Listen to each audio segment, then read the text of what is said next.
болатын құрметті оқырмандар, фристайл оркестрі үйірмесі өз сабағын жалғастыруда.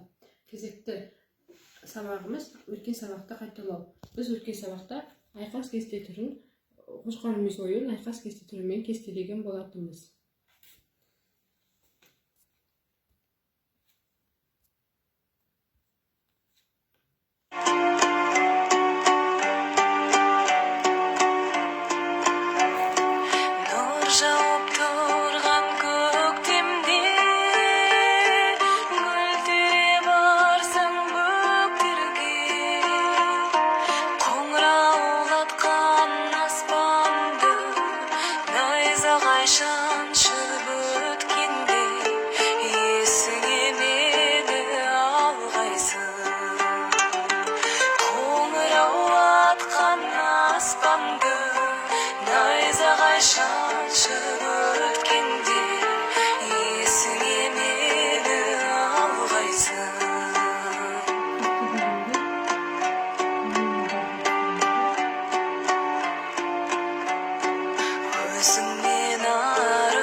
Kestiğimiz osuna bitti.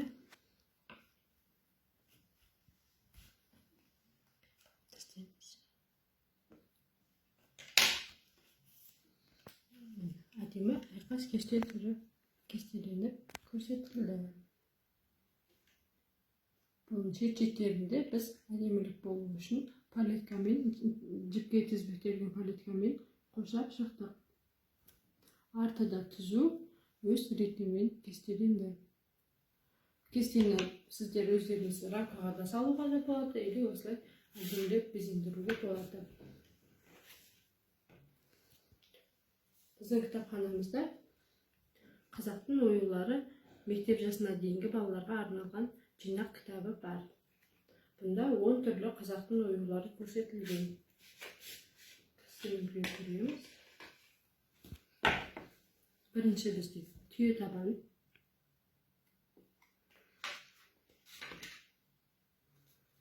өрмекші,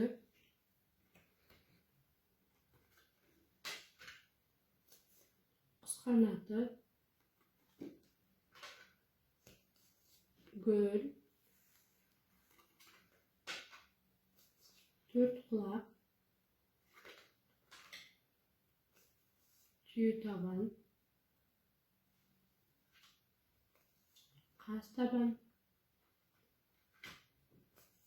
су, қошқар мүйіз және жұлдыз ою өрнегі.